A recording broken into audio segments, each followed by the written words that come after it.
Hey guys, my name is Masud. Welcome back to the YouTube channel. In today's video, I'm going to be talking about what are some of the most common expenses on a buy-to-let property. Now, it's a widely held thought that all landlords do is just collect rent at the end of the month. But to be honest, I know that's not the truth, and I'm sure many other landlords would agree. So in this video, I'd like to bring some clarity and just make it a little bit more clear about what are some of the real costs of being a rental property owner. So the biggest expense that you'll probably have to incur is your mortgage, depending on, of course, how you've actually financed your property purchase. If you've bought it outright with cash, then obviously you don't have to worry about this, and you have more cash flow coming in at the end of the month.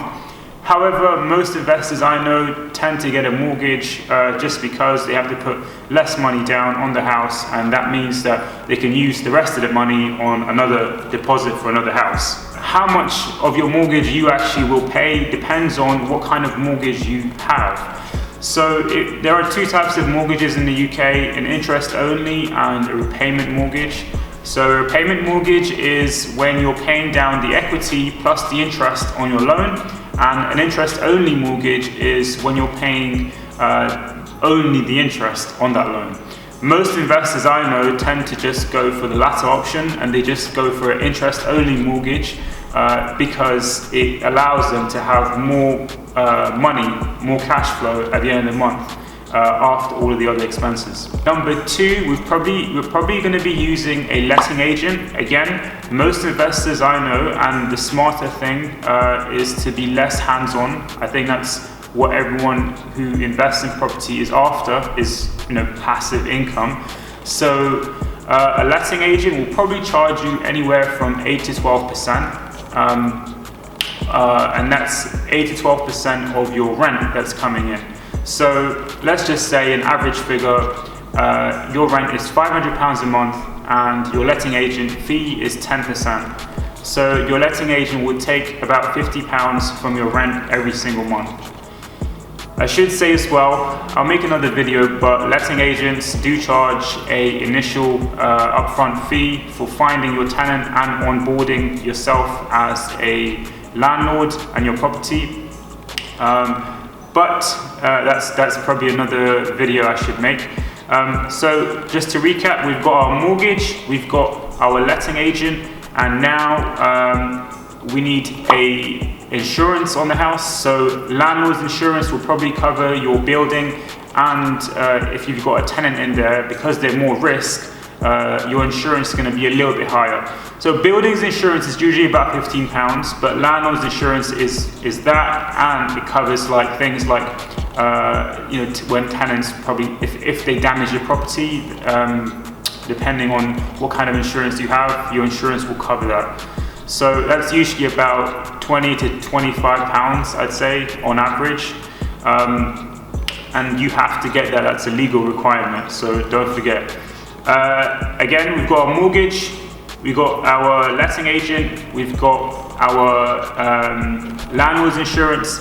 The next two things, which many people don't really think about, is voids and repairs and maintenance. So I like to make it to leave about 10% of my rent for voids. Voids are the period of time where a tenant is moving in and moving out. Usually the property is empty at that time, so that means that I will have to pay the costs of holding that property, and that means the council tax and any mortgage that's on the property, as well as the insurance. So for voids, I leave about, let's say, 10% of the rent, so that's £50 on our example, £500 rent, that's 10%. And the other thing is repairs. So on a standard buy-to-let property, over time, depending on how many tenants you've had or how many years you've let out your property, you're bound to get some things which are going to sort of break down. So your repair fund, or your breakdown repair fund, you should allocate some money to fund those repairs. Usually I like to maybe again keep 10%. So Now, if we were to think about all of those expenses, the last thing that we have, which isn't an expense, is what we're left with, and that's the cash flow. That's the net amount that's coming into our pocket. We've got our mortgage, we've got our letting agent, we've got the insurance, we've got voids, and we've got repairs. So these 5 things you will need to think about on your buy-to-let property, and what you're left with is probably what you can enjoy and save up for another deposit, or use it to live a lifestyle that you like. But yeah, so that's really all of the expenses that you'll probably have to pay.